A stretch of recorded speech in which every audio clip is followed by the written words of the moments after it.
by grace.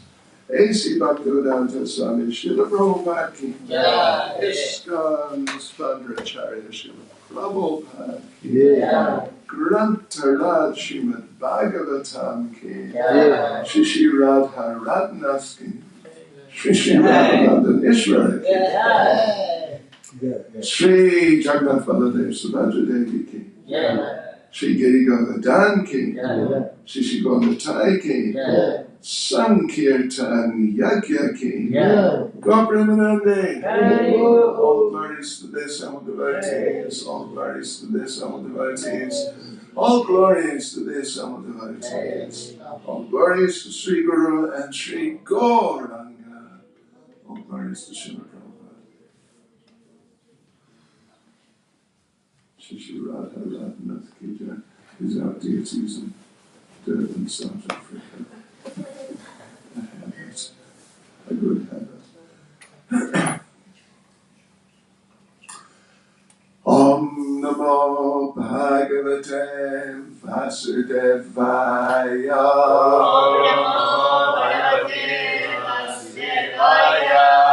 Om Namo Bhagavate Vasudevaya.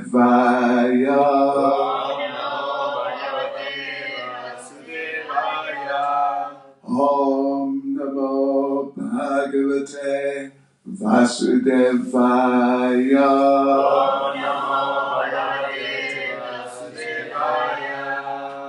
So, devotees, this morning we are reading from Srimad Bhagavatam, Canto 1, Chapter 11, Lord Krishna's entrance into Dwaraka. And we are reading today verse 27. Correct, yes, 27. So you got your devices all geared up, right? And ready? Yes. Okay. Sitata Patra Vyajanar Upaskrita Prasuna Varshar Avivarshita Pati Shanga Vasa Vana Malaya Babhao Gano Yatar Kodupa Chapa Vaidyutai Sitata Patra Vadyanar Upaskrita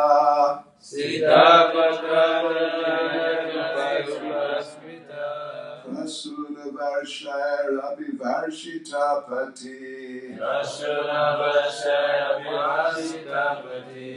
Vishanga Vasa Vanamalaya Babhao Ganoyatar Kodupachapa Vaidyutai Sitata Patra Vyajanaru Paskrita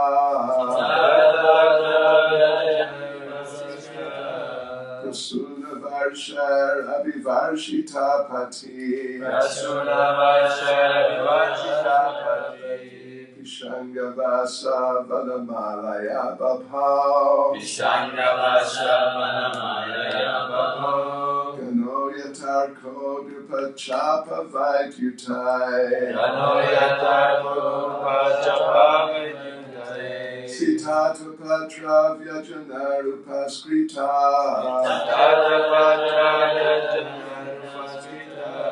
Prasuna Varshar Abhivarshita Pati Vishanga Vasa Vanamalaya Babhao Ganoyatar Kodupachapa Vaidyutai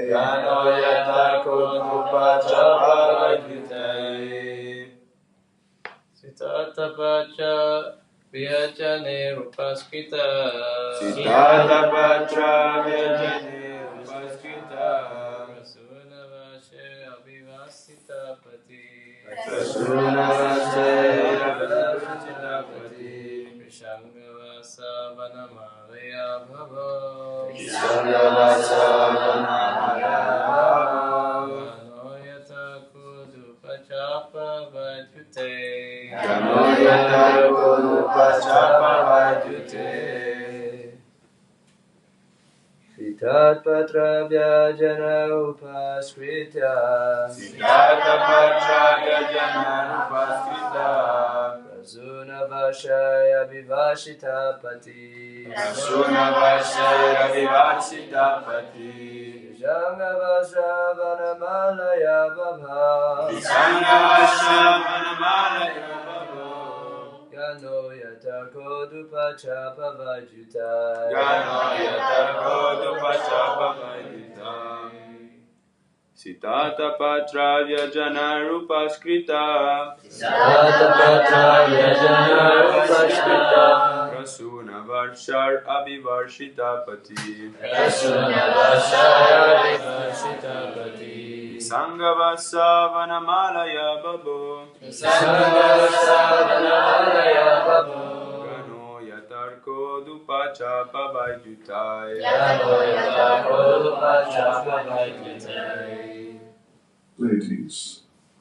Siddhata Patra Vyajane Upaskrita Siddhata Patra Vyajane Upaskrita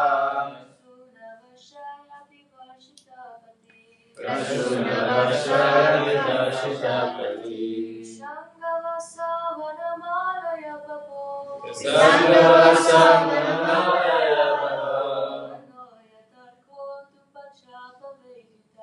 Gano Yatarko Dupachapa Vajutai Siddhata Patra Vyajane Upaskrita Siddhata Patra Vyajane Upaskrita Prasuna Vashaya Vivashita Pati Vishangavasa Vanamalaya Bhavo Gano Yatarko Dupachapa Vajutai Siddhata Patra Vyajane Upaskrita Siddhata Patra Vyajane Upaskrita Prasuna Vashaya Vivashita Pati Vishangavasa Vanamalaya Bhavo Gano Yatarko Dupachapa Vajutai Sita Atapatra. Sita Patra White umbrella. White umbrella Vyajanai. Vyajanai With a chamara fan. The Chamara fan Upaskrita. Upaskrita Being served by. Being served by Prasuna. Prasuna Flowers. Flowers Varshai. Varshai By the showers. Showers Abhivarshita. Vashita Thus being covered. Thus being covered Pati. Pati On the road. On the road Vishangavasa. Shandavasa By the yellow garments. By the yellow garments Vadamalaya. Vanamalaya By the flower garland. By flower gardens Babhao. Wow. Thus it became. Thus became Gana. Gana Cloud. Cloud Yata. Yata As if. As if Arika. Arika The sun. Sun Udupa. Udupa The moon. The moon Chapa. Chapa The rainbow. The rainbow Vaidyutai. Vajratai By the lightning. By the lightning Translation. As the Lord passed along the public road of Dwaraka, his head was protected from the sunshine by a white umbrella. White hair fans moved in semicircles, and showers of flowers fell upon the road. His yellow garments and garlands of flowers made it appear as if a dark cloud was surrounded simultaneously by the sun, moon, rainbow, and lightning. Purport by Srila Prabhupada. The sun, moon, rainbow, and lightning do not appear in the sky simultaneously. When there is sun, the moonlight becomes insignificant. And if there are clouds and a rainbow, there is no manifestation of lightning. The Lord's bodily hue is just like a new monsoon cloud. He is compared herein to the cloud. The white umbrella over his head is compared to the sun.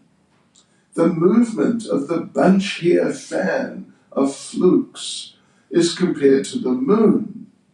The showers of flowers are compared to the stars. His yellow garments are compared to lightning. And the flower garlands on his chest are compared to a rainbow. So all these activities of the firmament, being impossible simultaneous factors, cannot be adjusted by comparison. The adjustment is possible only when we think of the inconceivable potency of the Lord. The Lord is all-powerful, and in his presence, anything impossible can be made possible by his inconceivable energy. But the situation created at the time of his passing on the roads of Dwaraka was beautiful and could not be compared to anything besides the description of natural phenomena. Okay. Sitata patra vyajanara paskrita prasuna varshara avivarshita pati pishanga vasa vanamalaya babhao gano yatar kodu pachapa vajitai.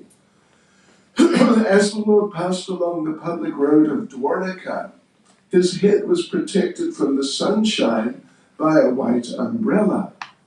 White hair fans moved in semicircles, and showers of flowers fell upon the road.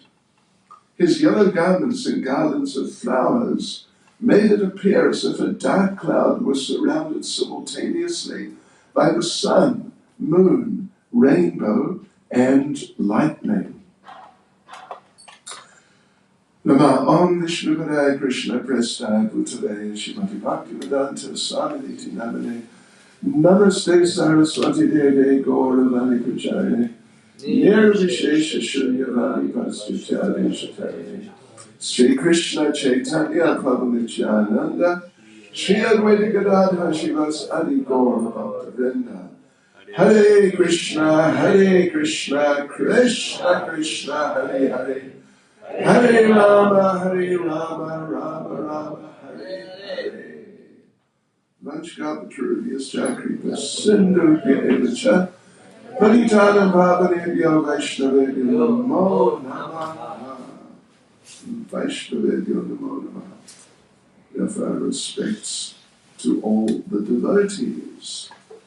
So, if you remember yesterday, we, little briefly, went through the previous verse, which was related, at least, in sort of the character of the verse, in that it was a glorification, as this verse is, a glorification of Lord Krishna,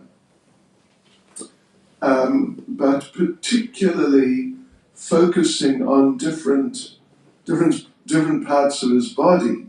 His chest is the abode of the goddess of fortune. His face, his moon-like face, is the drinking vessel for eyes which hanker after all that is beautiful. His arms are the resting places for the administrative demigods. And his lotus feet are the refuge of pure devotees who never talk or sing of any subject except his lordship.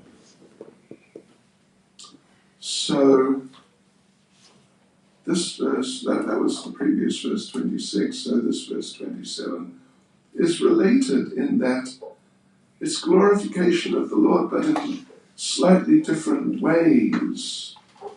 in terms of the different arrangements which were there as he was moving along the road, having just arrived in Dwaraka. These very nice arrangements of the umbrella, then the white hair fans, or as Prabhupada makes it clear in the word for word, chamara fan, or even Vyajanai. In Sanskrit, there's not just singular and plural. Most languages, at least all the languages I'm aware of, except for Sanskrit, there's only singular or plural. But Sanskrit has singular, dual, and plural. In general, Sanskrit is much more sophisticated than our languages, particularly like English, which is a sort of, concoction in so many ways, an ongoing, developing concoction. But systematic languages like Latin is very systematic. I studied Latin at school. Not very exciting. But there's generally only singular and plural. And other, you might not be aware that some, like Russian is a highly systematic language. Yeah, it's amazing actually. But it only has singular and plural. Shri Radha Nandanishvara, Shri Jagannath Baladev Subhadra Devi, Shri Giri Govardhan, Shri Gaunitai Kitai. So Vyajanai is, it depends how it's taken, but it's pretty much a dual form. There were two chamara fans. Yeah. So the chamara fans, as Prabhupada explains in the purport, what were the chamara fans? They're compared to the sun, but there was two chamaras. So it means there were two suns. The point Prabhupada's focusing on in the purport basically is that these different things, which are natural phenomena which were there, which was particularly the sun, the moon, rainbow, and lightning, but their presences and all the ways they were arranged were supernatural. Supernatural in a nice sense, like just beyond the normal functionings of nature. Yeah, because, and in fact, in his purport on this verse, Srila Vishwanath Chakravarti Thakur makes the point that there were two.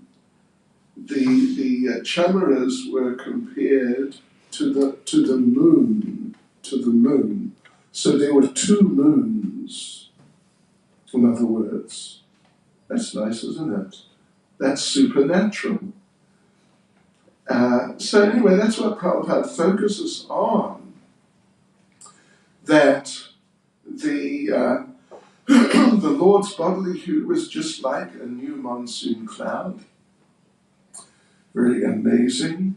Blackish blue, the Supreme Personality of Godhead. Of course, manifest in all sorts of forms and every type of color that we can imagine, and I'm sure many colors we can't imagine, but particularly in a blackish blue color. We hear the Vedic literatures talk about 8,400,000 species of life in a broad sense. Of course, many of those species can be subdivided, but 400,000 types of humans. And one devotee asked Prabhupada once, it's there, as far as I remember, it's in the Veda base. Prabhupada asked, a devotee asked Prabhupada, how many of the 400,000 do we have on planet Earth? And Prabhupada, I mean, it's not like one of your regular questions.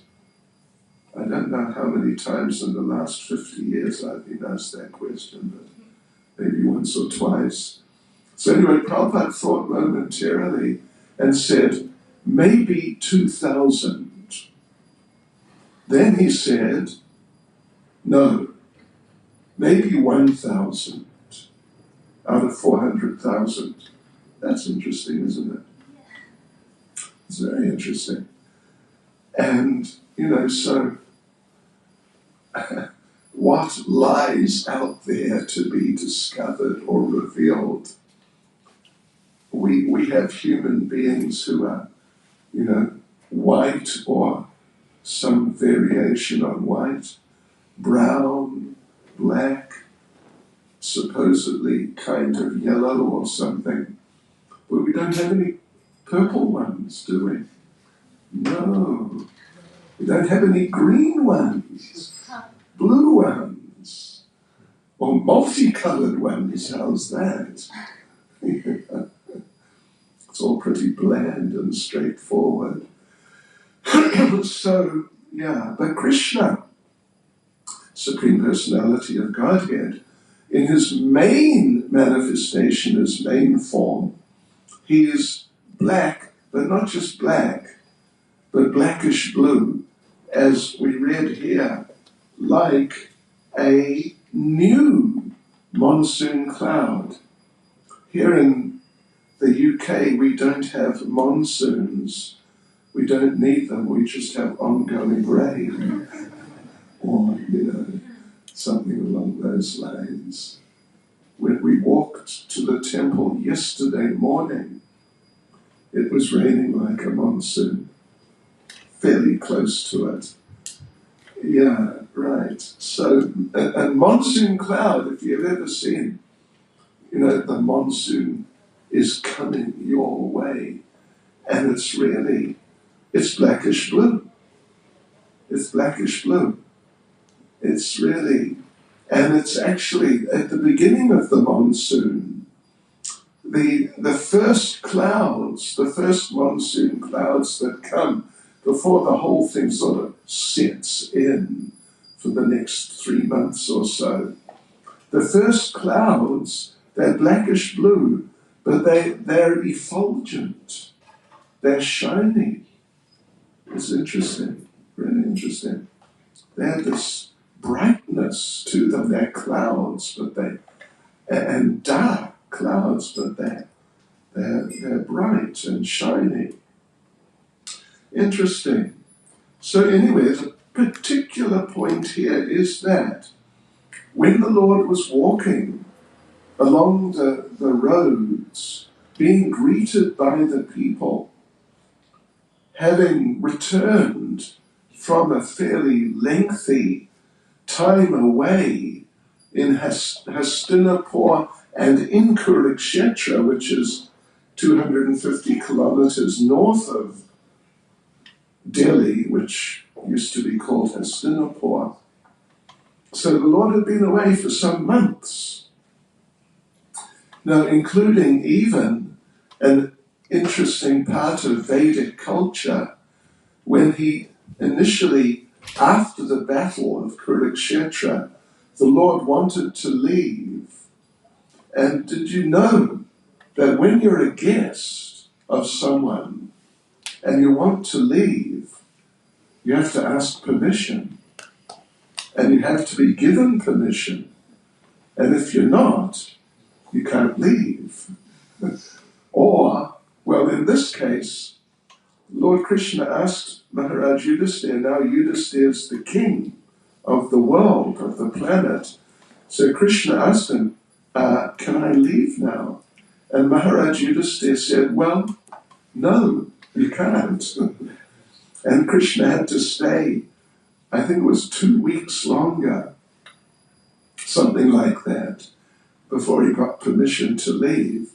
Sort of one of the intricacies of Vedic culture. So here, beautiful description of him and the arrangements surrounding him, all of which sort of enhance him, I mean his appearance, but which in another sense, his appearance enhances those things. It's quite amazing. And the different arrangements of the different items of paraphernalia around him, they resemble natural phenomena, sun, moon, rainbows, lightning particularly. And they look really very beautiful and very intriguing. But Prabhupada makes the point, and he pretty much focuses on the point in the purport, that you just don't get these things together normally. But now here they are, they're together. At least in a certain sense, they're together, surrounding Krishna, glorifying Krishna, and being glorified by being close to Krishna. Prabhupada makes the point, well, one interesting point, which is not actually mentioned here, is that he was being protected. Someone was carrying a white umbrella. Another just sort of incidental cultural point in terms of Vedic culture. Umbrellas, you can get all sorts of colors of umbrellas, but royalty would only use white umbrellas. They would only use white umbrellas. And white umbrellas would only be used for royalty. How's that? There's an interesting little cultural tidbit. That's something I read a while ago. So yeah, it's a point of glorification. It's a white umbrella. It means, oh, Krishna, he's royalty. Some other, downstairs we seem to have more blue umbrellas. They're not for royalty. I think they're for regular devotees. So anyway, okay. So there was, what was it? He's compared to a cloud, monsoon cloud. The umbrella, white umbrella, is compared to the sun. And the chamara, fans, plural, or just if you just say chamara fan, is compared to the moon. And you're probably aware, on the occasions when you can see the sky in London, occasionally you get the sun is up, it's a sunny day, but the moon is still in the sky. It's not so common, but it happens. And you see the moon's up there still. But, of course, the moon at that point is just, it's really quite faint, because the sun is so powerful, and it's just overpowering the light of the moon. Whereas, sometimes you get it, Gorpanima, there's a full moon, and like Mongol Arati time, you can still see the moon. So particularly the full moon on a clear night is really quite bright, powerful. If you've ever done a Govardhan parikrama on a full moon night, like through the night, through the whole night, then the moon just lights everything up. And it's not like, normally at night, you can't really see what's going on, and you might walk into something or kick something and hurt yourself. But when it's a full moon night, at Govardhan Hill, not many devotees, but some devotees do parikrama through the night, and you can see everything, and it's really nice. And particularly if it's the middle of summer, in the middle of summer in India or in Vrindavan area, it's really quite hot. It'll often be over 40.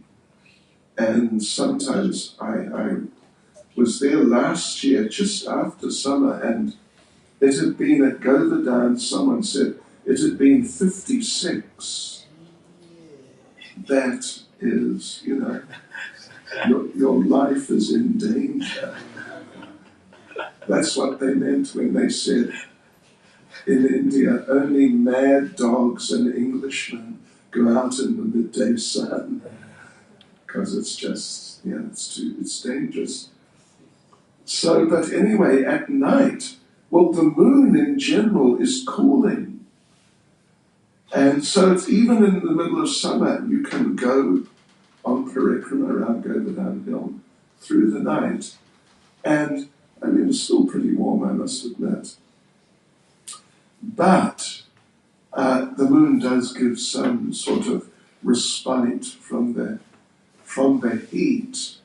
And another very interesting point, if you do that, if you do Govardhan Parikrama through the night, on a full moon night, in summer, you notice that the ground, which is shaded, like where the trees are, the ground under the trees, where the moonlight is not reaching, the ground is hotter, warmer than out in the open, which is exposed to the moonlight. How's that? Hare Krishna. Some interesting little points. So, but otherwise, but then, you see the moon, and the moon is bright. The moon is really bright.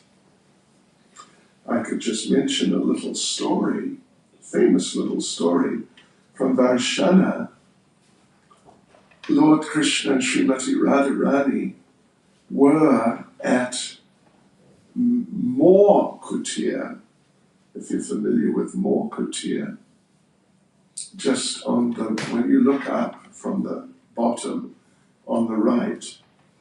And they were sitting there, it was night, and it was full moon, and Lord Krishna wanted to say something nice about Radharani, which Radharani would appreciate.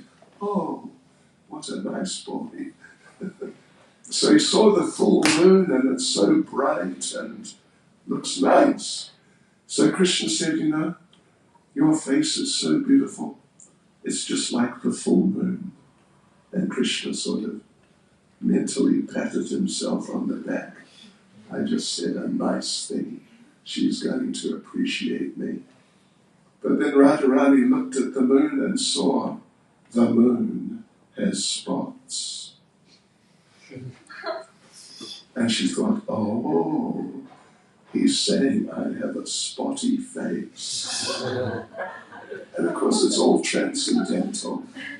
It's extremely transcendental. And we should not think in terms of, ordinary people saying the wrong thing and, offending the other person. But just in a transcendental mood, Radharani entered into what is called man, or mana in Sanskrit, and went over to Man Kutir, which is just across on the next hill, in a mood of anger, transcendental apparent anger, with Krishna following after her and having realized his mistake, trying to apologize, etc., unsuccessfully, until they got right to the top in Mankatir, and there's a picture there on the altar. Lalita Devi comes in between the two of them. Radharani is still looking away. Krishna's over here. And Lalita takes their hands and brings them back together. So, as they say, they all lived happily ever after. So, but that's, the moon. The moon, the full moon. So at night the full moon is bright. And it's not the same as the sun, but still you can see things pretty clearly, really. But during the day, you may have the full moon, like sometimes on Gaur Purnima or the next morning, the moon is still in the sky, same full moon, which if you looked, like whatever it is, 6 or 7 o'clock or something, when the moon rises in the evening, it's full moon, it's bright. But now it's the same full moon. It's daytime, there's bright sunshine, and it's quite faint. You can see it, but it's quite faint. So therefore you don't get, that's the point Prabhupada's making, you just don't get the sun and the moon, like just really there, in their completeness. It's just not the same. But here now you've got it. You've got it, apparently, in relation to Krishna, because the white umbrella being held over his head is like the sun. That's bright. And the chamara fan or fans is, there's one over there. And it's also bright. So means like the sun and the moon were manifest together around Krishna. It appeared like that. And devotees were showering flowers as Krishna's walking along. What a beautiful scene, isn't it?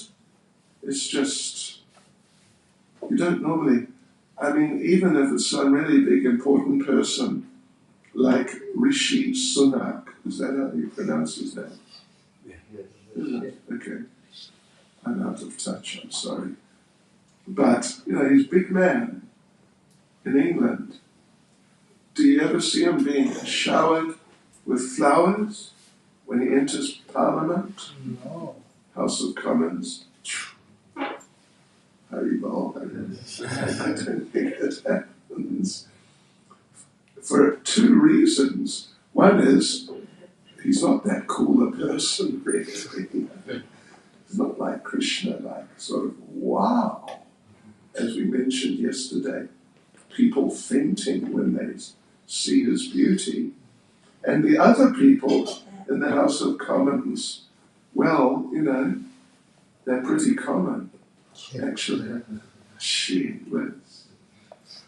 They lack qualification, they lack character, and they lack, like you could say, the capacity to appreciate. If someone really is glorious, then they're more prone to criticize them than to appreciate. But here, these are all devotees, and not just devotees like sort of, if there is such a thing, normal devotees, but these are super devotees, the residents of Dwarka, personal associates of Krishna. Gee, they are special devotees. So they're so much in the mood of glorification, appreciation, and just so overjoyed to see Krishna. They're showering him with flowers. I remember the first time I saw Srila Prabhupada was April 1972 in Auckland, New Zealand. I was a student, a very half-hearted student in university, in Auckland University, and Srila Prabhupada came. Actually, I was even quarter-hearted, 5% hearted. I was not into it at all. But I'm walking through the university, it's sort of maybe 10ish in the morning, and I hear a sound of little bells ringing. I'd never seen a devotee before in my life. Well, there hadn't been any devotees in New Zealand, actually. Till that time, little bells ringing, cartels, of course. I looked across. There, about 20 meters away, was Srila Prabhupada. He was the first devotee I saw. For people who are more deeply entrenched in materialism, you need the more powerful devotees.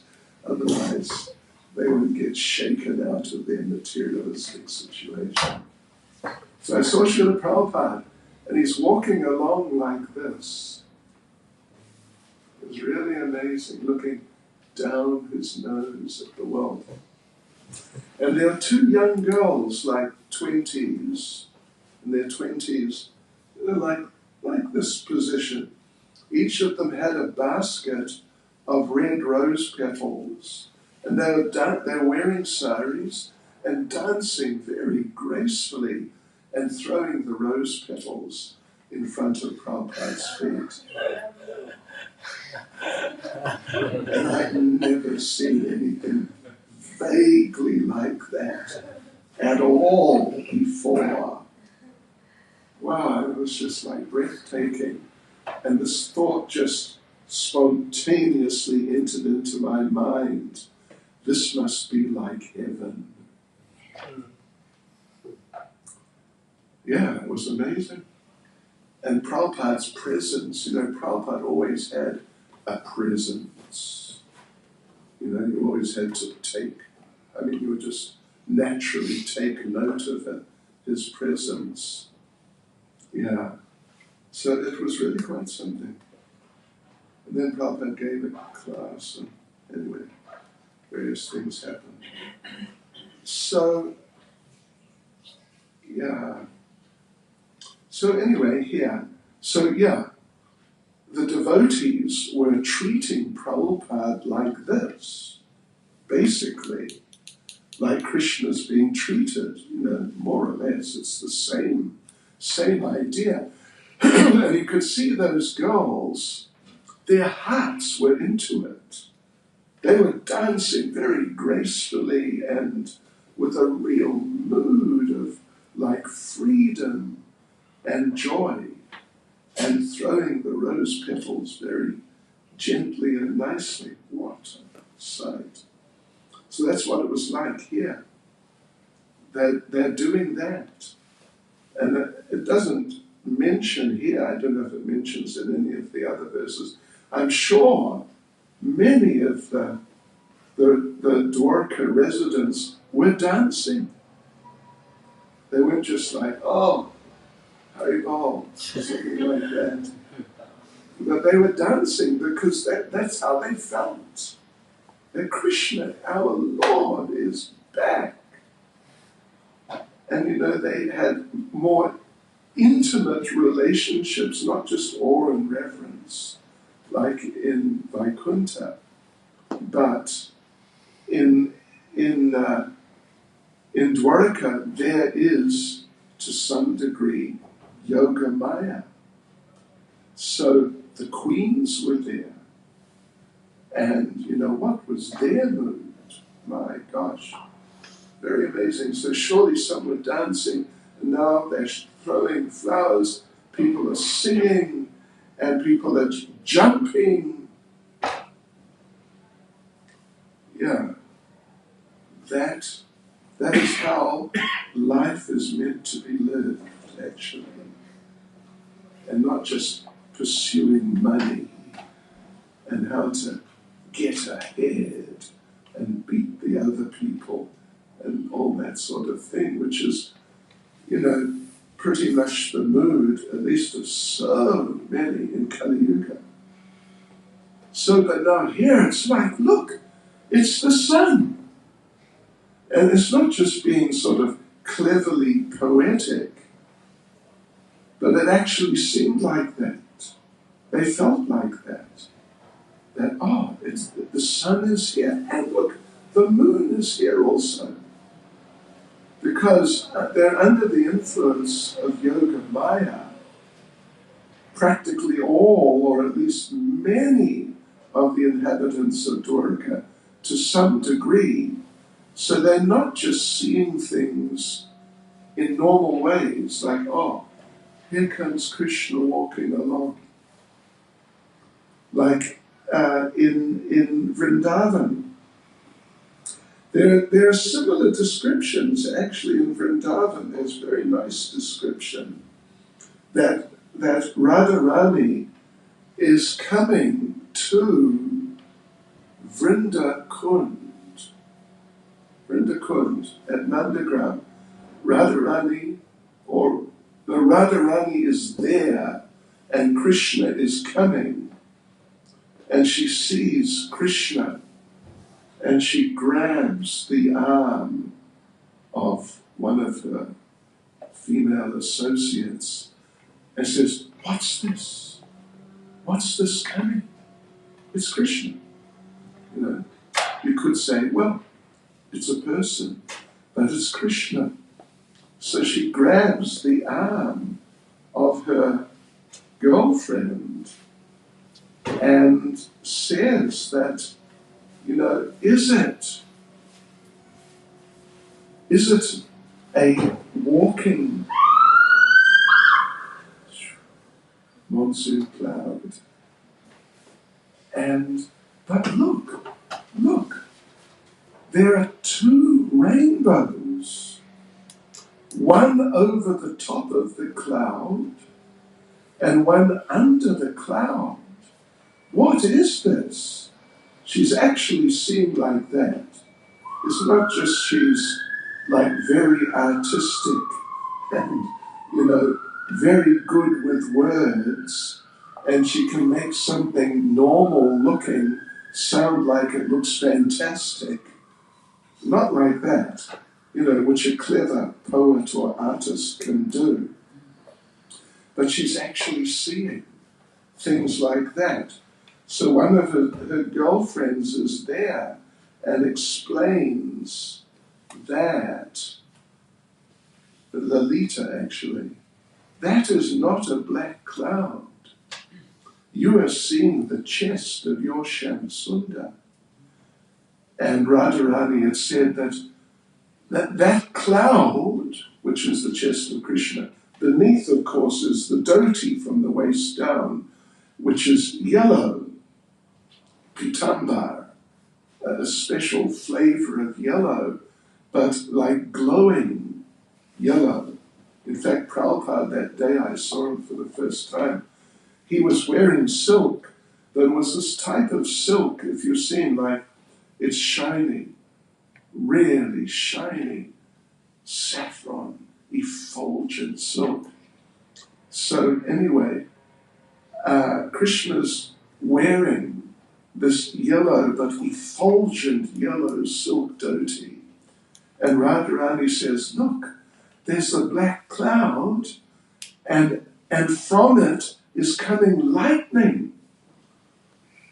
The chest, black chest, is the black cloud, and the yellow dhoti is like constant lightning. It's just coming without stopping. And then there's the two rainbows. What is it? What is this? Two rainbows. Yeah. And Lalita explains the rainbow above the cloud is his chest. The rainbow above is the peacock feather, which is multicolored. So that's the rainbow above, and the rainbow beneath is his Vaijayanti Mala, multicolored flower garland. Yeah. and so on. There are a couple of other things too. So the point is that Srimati Radharani is actually seeing like that, in fact, and it's not like she's just a very creative talker or something like that. So the same situation here in Dwarka. Of course, none of them are on the level of Srimati Radharani, but, with great respect, they are way above all of us in terms of their development in Krishna consciousness. So they're actually seeing like this. They're actually seeing that, it looks like the sun. It looks like a dark cloud surrounded simultaneously by the sun, the moon, a rainbow, and lightning. They're actually seeing it like that and feeling like that. Anyway, devotees, don't panic. Keep chanting 16 rounds a day. You'll get there. You'll get there. You've probably heard Malati Devi Dasi, senior devotee. She asked Prabhupada one time that you say that if we just chant 16 rounds a day, follow the regulative principles, do our service, then at the end of this life, not just we can, but more or less like we will go back to Godhead. Somewhere between can and will. And she said to Srila Prabhupada, it sounds too easy. How can it be so easy? It sounds, she's saying, sort of intimating, you're exaggerating, or something like that. And Prabhupada, as she told us, gave her one of his looks. I can't do it like Prabhupada. Sort of like. And Prabhupada said, do you think that I would cheat you? So, we're going to have another Iskcon, London Iskcon, Soho Street in Goloka Vrindavan. Yeah. Got to keep chanting your rounds though. All right. And really try and come to the point of chanting without offences. Yeah, so it's like that. On the advanced levels of Krishna consciousness, the devotees actually see things like normal things in not normal ways, in much better ways, much nicer ways, much more profound ways, much more relishable ways, and just much more wonderful and glorious ways than we see them. So that's Yoga Maya. There's even in Vaikuntha,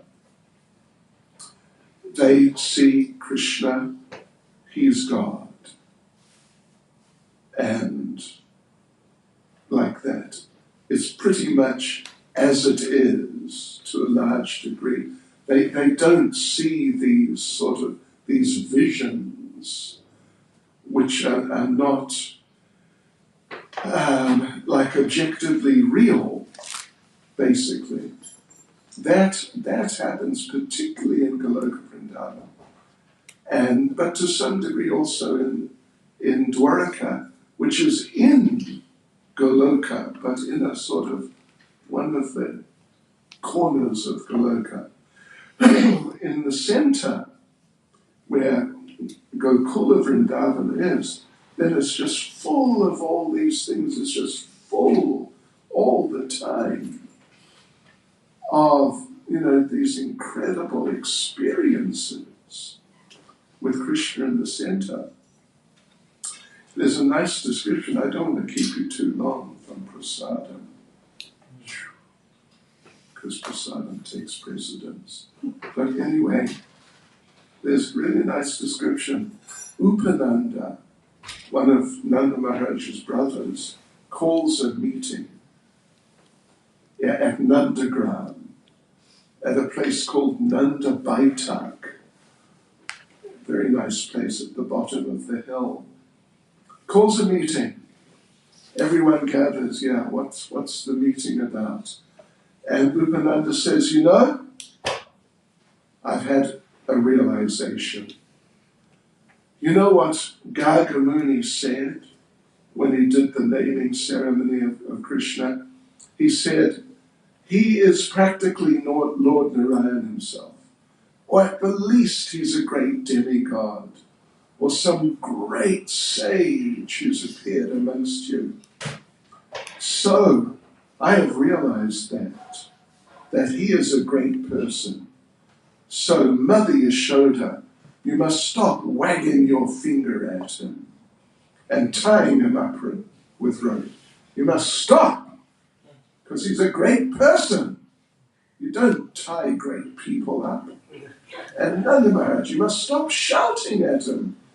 You don't shout at great people.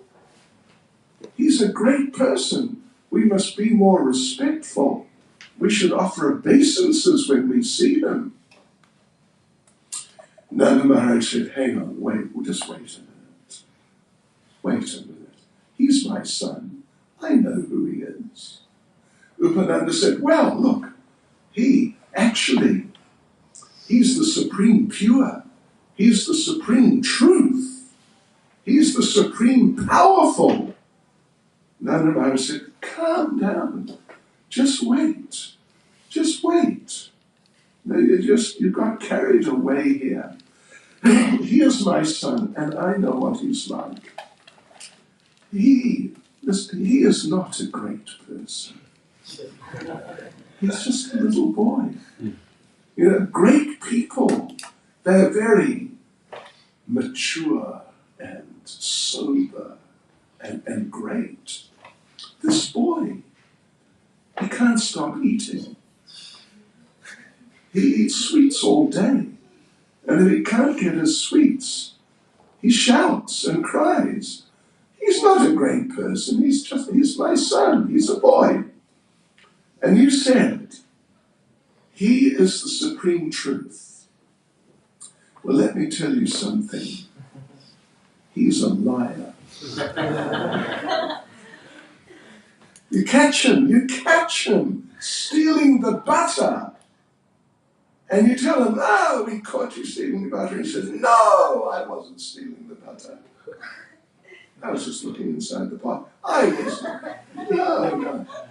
We catch him stealing the clothes of the gopis. We catch him. He says, no, it wasn't me. No. But we saw him. He's a liar. He's not the supreme truth. And you say he's the supreme powerful. Him, powerful. At night, if there's ever a thunderstorm, he comes running into my room. Peter, let me in bed with you. I'm frightened of the thunder.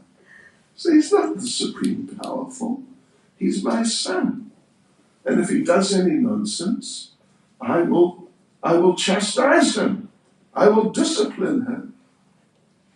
And Upananda said, yeah, actually, I've had experience of things like that myself. And everyone was saying, yeah, right. We've also had experience. And so they just started laughing and laughing. Supreme truth, what a joke. Supreme power. Oh, and they're just laughing and laughing. And then they forgot what they gathered for.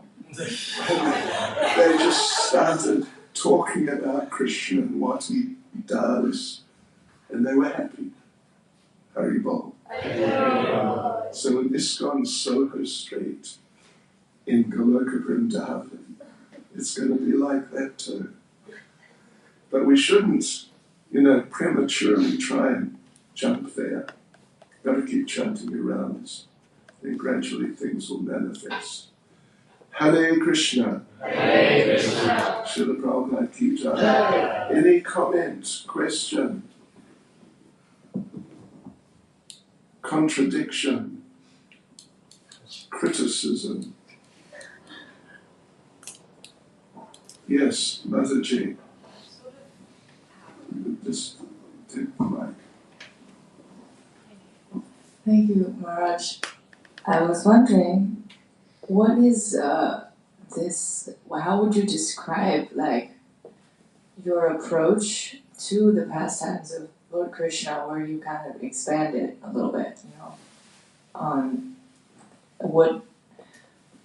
You mean make things up? No. The thing is, these descriptions exist. They exist. Maybe in other places. Like I just read something a few minutes ago about Lalita speaking to Radharani about when she sees Krishna, Radharani sees Krishna. It's the same sort of experience, like she doesn't just see, oh look, here comes Krishna. She sees, oh, it's a monsoon cloud. And it's two rainbows at one time. And Lalita has to explain to her, hang on. No, it's not that. It's Krishna. So if you've been around for a while and you've read a few things, you can sort of put things together because it's obvious. In many cases, it's completely obvious when things are connected together, like different elements in different pastimes, or different elements of the same pastime. What do I call it? That's what I call it. I think it's nice. Thank you. Thank you. That's it. Any other comments, questions, words of wisdom? Yes. Harinama Prabhu.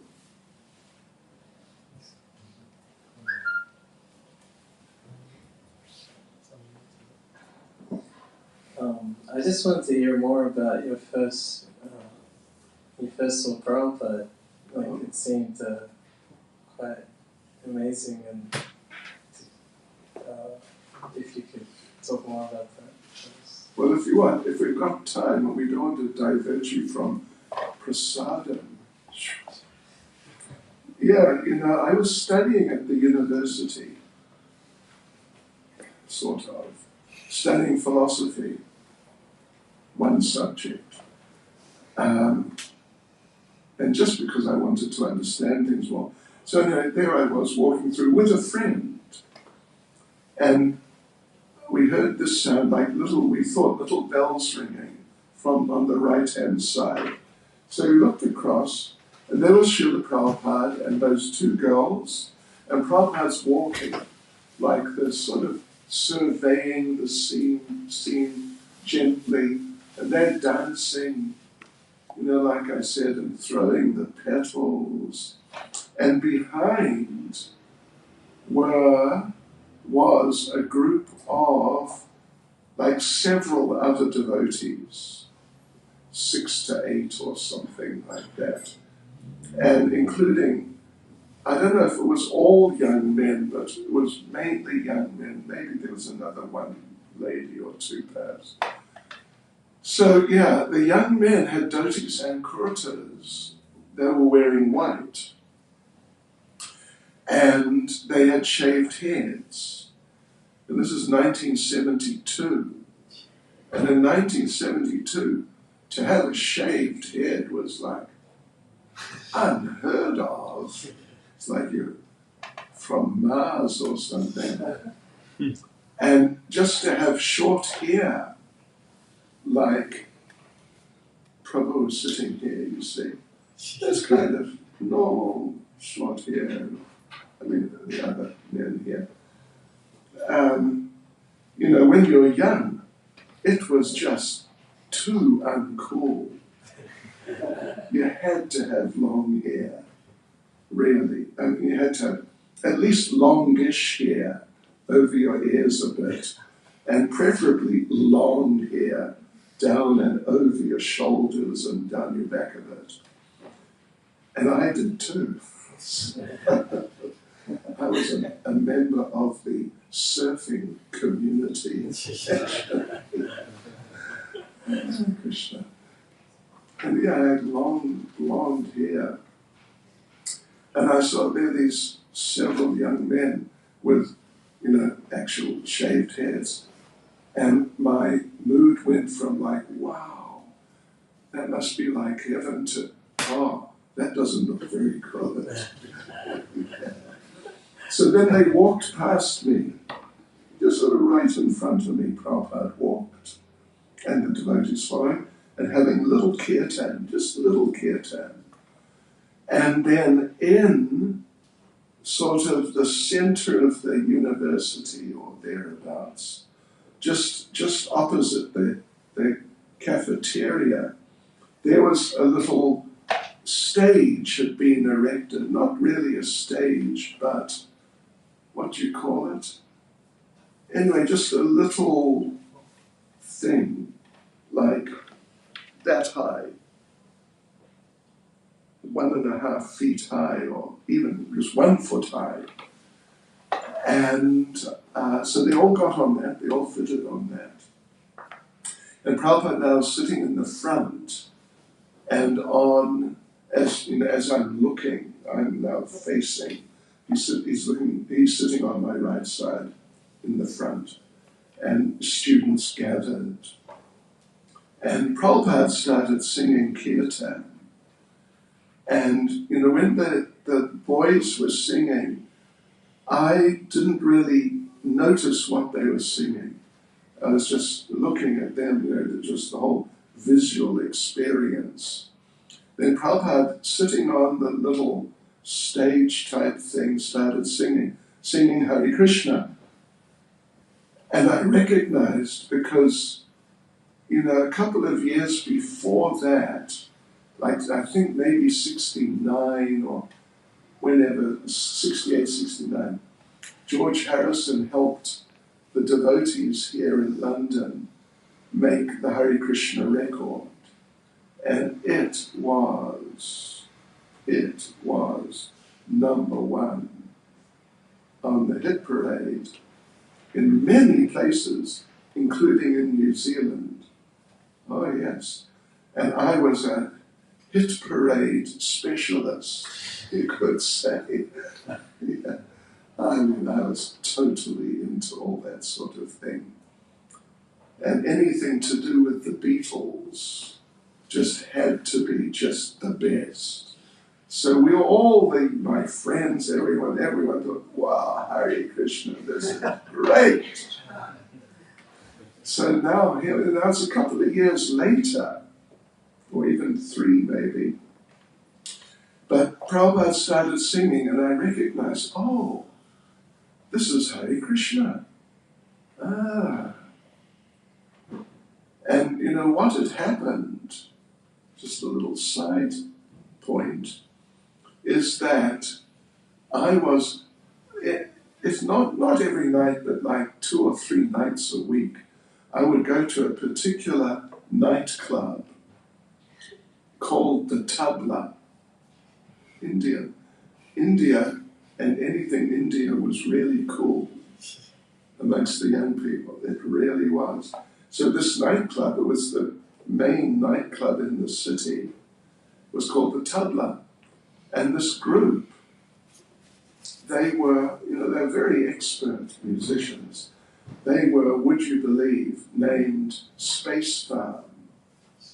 Space Farm. Haribol.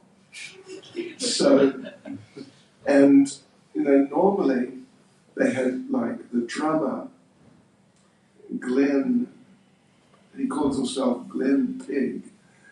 He had really like hair down to his waist.